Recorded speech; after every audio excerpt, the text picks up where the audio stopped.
Welcome back to the Bald Podcast. So we have someone special here today, another special guest. Super special, Simon Dumas.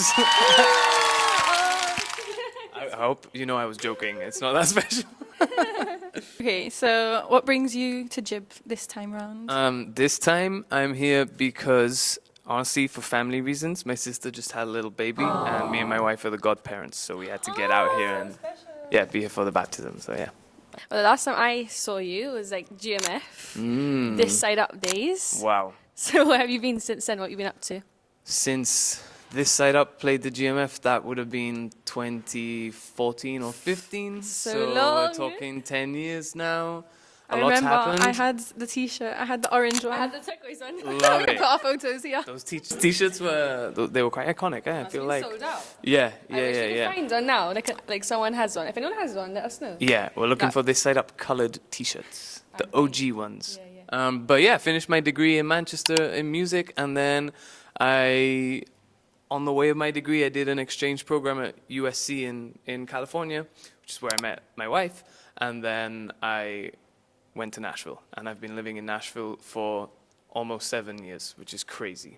What's the biggest culture shock moving from here to America? Whoa. I think biggest culture shock is like in Gib, especially you feel like everyone's like tuned in to like speak freely. So if you need to know anything that's happening, there's somewhere to find out. You know what I mean? Whereas like in Nashville, I'm like, how do I is there like a group chat I can join to like know what's going on in the whole like city? So yeah. You went to King Calloway. You've got in this band. So what's the situation there? Basically, it was a band made up of people from around the States, and then myself and a guy called Jordan from Scotland. We were kind of, introduced to each other through mutual friends, and then we put out 2 albums. Through the COVID period, we lost Jordan, not from COVID, but he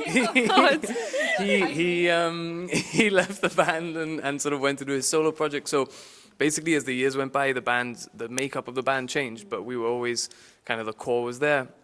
We did loads of amazing things. We did like the Late Late Show with James Corden. Yeah. It's true, yes. Yeah, we did that. We did the Tonight Show with Jimmy Kimmel, the Today Show. All of them?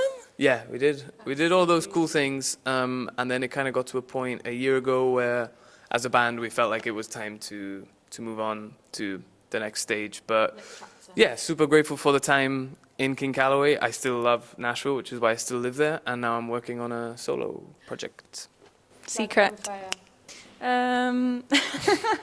It's coming later. Stay tuned. Do you have any plans to move out of Nashville, or do you see yourself staying there for the foreseeable?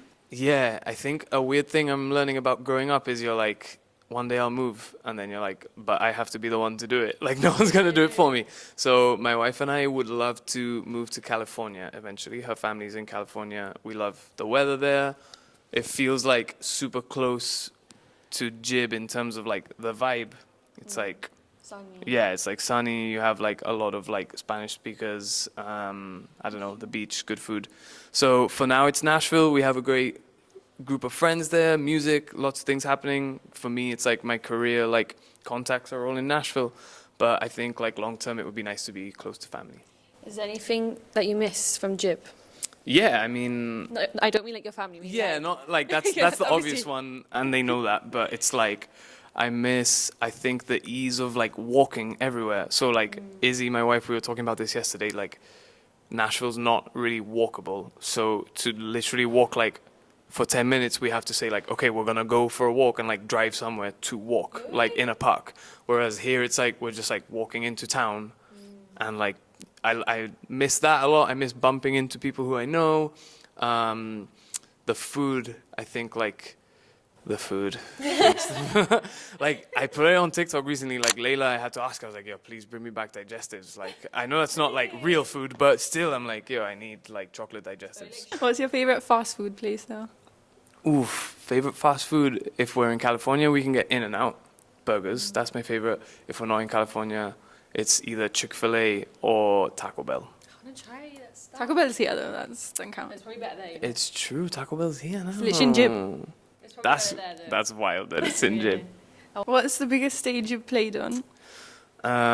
We've I've been very fortunate. Played some massive stages. The two biggest would be Fenway Park, which is where the Red Sox play baseball. We did that last summer, 2023, opening for Zach Brown Band.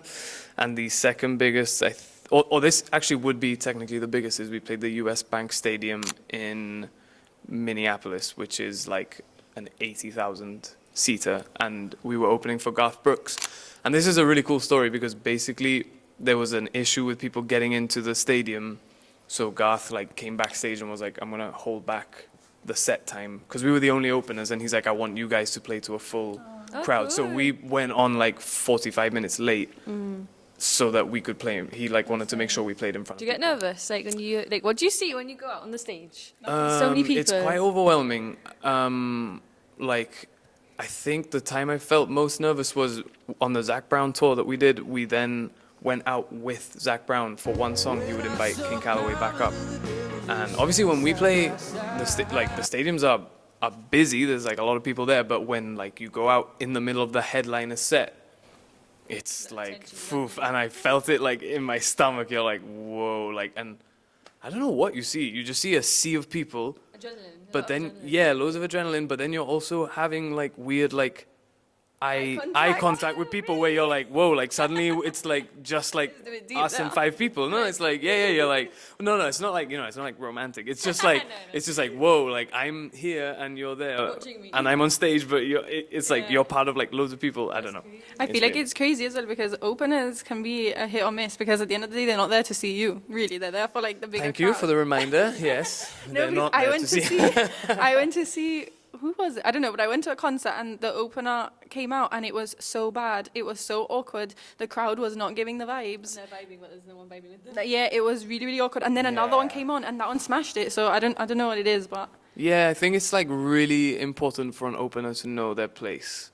Like we've always tried to like incorporate some covers as well because it's like we had loads of originals, but it's like we can't like go out and play them all because no one's gonna know them. So it's like you still want to like do a service to the people there, and it's an opportunity for people to be introduced to you.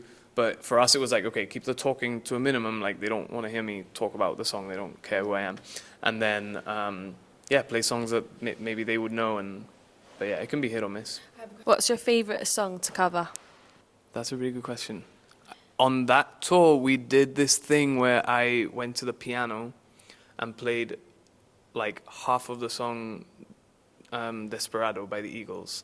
And that was like a really cool moment, probably just for my ego because it was like just me playing the piano and everyone with the lights, and I was like, yeah.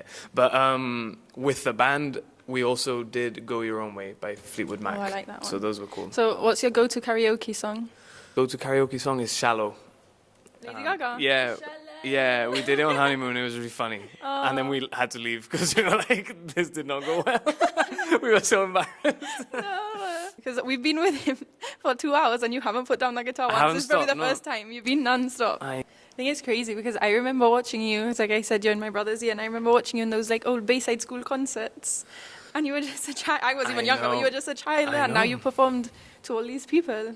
It is crazy, actually. Like, honestly, being here, I'm like looking out here, and I remember like around the time that I started doing music and those Bayside Christmas concerts, I was also like playing cricket, and like this was just like gravel.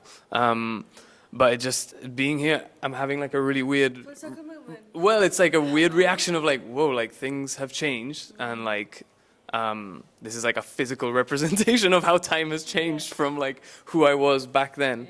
In some ways, those times feel like they were yesterday, but then on the other hand, I literally this past December sent a picture that came up on Facebook of my first Christmas concert. It had been like 14 years, and I'm like, yeah, that's nuts. Well, So- you're winning. You've gone from Jimmy Kimmel, but now you're on the Bulb podcast. Like, Smashing it, actually. You're I doing would really like to say. Do you have anything exciting coming up? I have so many exciting things coming up.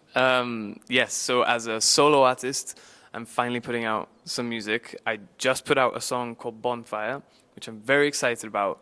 I think if you like a song that mentions fire or space or stars or any of those things, it's got cool imagery, but it's basically like an anthemic breakup song that's less about being sad and more about still being in love, but in a good way.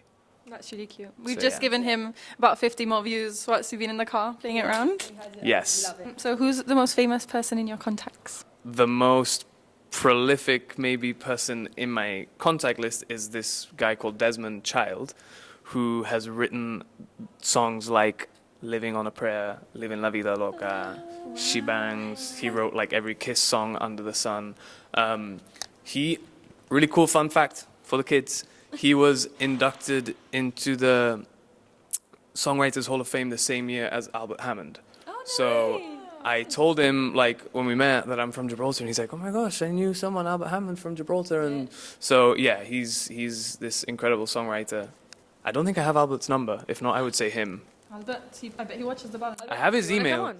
Albert was really cool. I feel like we need to talk about that. I was able to get in touch with him when I had just moved to Nashville, and I'd never met Albert Hammond, and he's like my hero.